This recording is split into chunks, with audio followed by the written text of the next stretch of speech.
These past few weeks have been insane.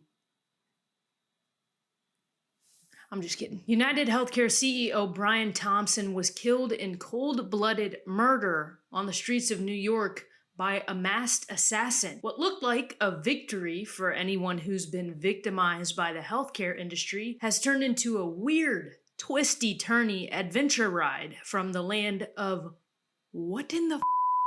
We're going to get some facts, ask questions, and see a lot of what the fuck. And we're also going to talk about when the f*** did it become okay to celebrate murder. Let's get into it.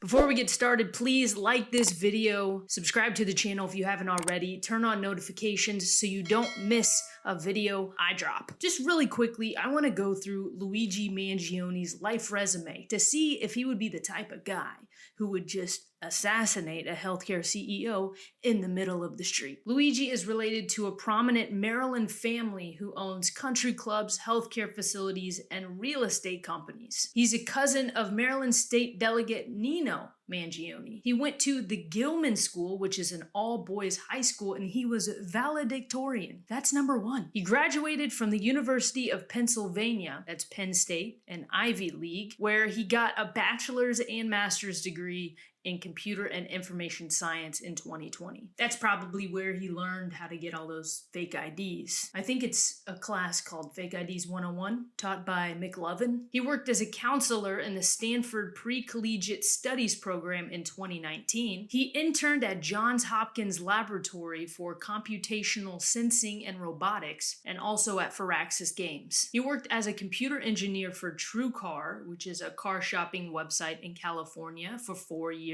And he was last known to be living in Honolulu. I think they were offering an assassin masterclass retreat mixed with some LSD. So far, he doesn't sound like he's been ruined by the healthcare system or really ruined by any system at all. But here's where it took a darker turn. Reportedly, he's had chronic back pain all his life. Around 2022, he flew from Hawaii to mainland United States, got surgery, and then flew back to Hawaii. Then he started posting weird things on the internet. CC Ryan Wesley Ruth, the guy who tried to assassinate Donald Trump at a golf course. Part of his rhetoric included calling insurance companies parasitic and having a disdain for corporate greed. They definitely didn't teach that at Penn State. Luigi said that the targeted killing of Brian Thompson was a symbolic takedown and that he is the, quote, first to face it with such brutal honesty. And lastly, he called Ted Kaczynski the Unabomber, a political revolutionary. This sounds like two different guys. You look at both of these resumes and they are completely different people. One who is smart and successful, and the other who is crazy and threatening. Not saying those four attributes can't be in one person, but it is unlikely. And I obviously know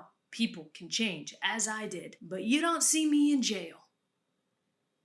Yet. Now, I have a lot more questions right now than I do facts, and it's driving me crazy. So I'm gonna pass the questions off to the best type of person to ask crazy questions. A conspiracy theorist stoner. I live with my parents and they won't let me smoke flower in the house, so. Luigi Mangioni gets caught inside a Pennsylvania McDonald's eating a hash brown. Who goes inside a McDonald's? Suspicious. They say someone recognized those big, bushy Italian eyebrows, and they called 911. Where's the video of that? You're telling me no video was taken? Where's the body cam of the officers, at least? There aren't cameras in that McDonald's? Not even the workers who called the cops on him took a video? You're telling me McDonald's workers are too busy working to be on their phone?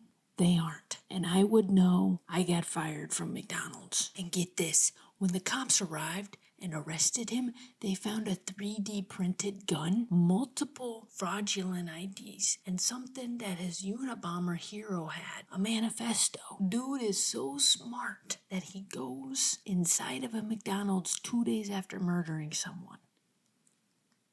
Huh? Sounds like he was looking to get caught.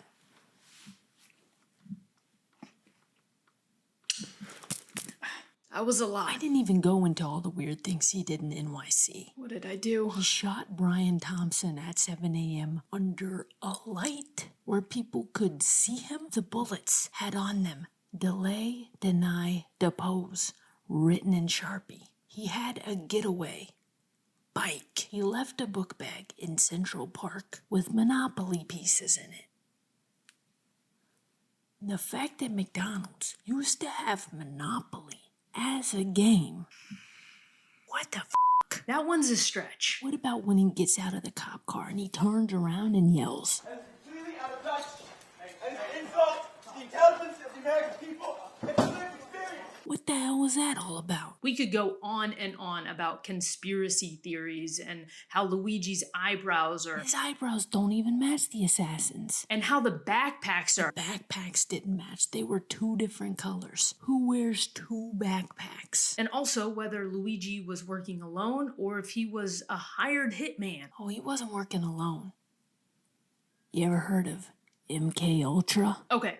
I don't think there's anything wrong with asking questions. We need to ask questions. But these days, every time you ask a question, you're turned into some conspiracy theorist. As if the real crazy people aren't out there shooting CEOs in the back on the sidewalk. We are curious beings, and it's not only healthy to ask questions, it's necessary. People ask, is this a distraction? Maybe it's a distraction from the Jay-Z thing. Oh my God, the Jay-Z thing. People say it's a distraction from the Nancy Pelosi thing. The Pelosi thing. But I don't think it's a distraction from any of that. I think it's a distraction from ourselves, from humanity, and from each other. This is a spiritual war we're fighting. And if we continue to let these distractions, or the devil, distract us from loving one another and being compassionate, then we're going to lose. Come on. What do you really think? Okay, I don't think Luigi is the hitman. I think he's the fall man, and I think somebody is trying to start a class war. Oh, dang. She went there. I went there. Regardless, I don't know if we'll ever know the real facts of this ongoing situation. Or maybe we'll have to wait 20 years until someone comes out with a book like they did with Chaos, which was about Charles Manson. And I've seen a lot online that people say murder is wrong, but sometimes it's justified. And then there are some who are just out there openly celebrating murder. And do I think accountability needs to be served in a lot of businesses and politics and corporations? Yes. Do we serve justice with murder? No. And do we serve justice with murder and then celebrate to build statues for the murderer? No.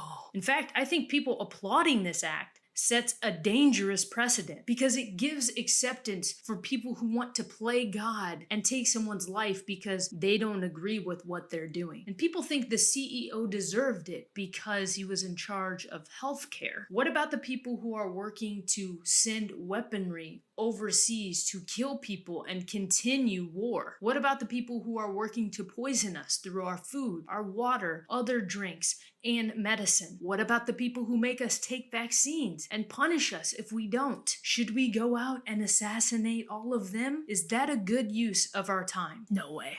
This is.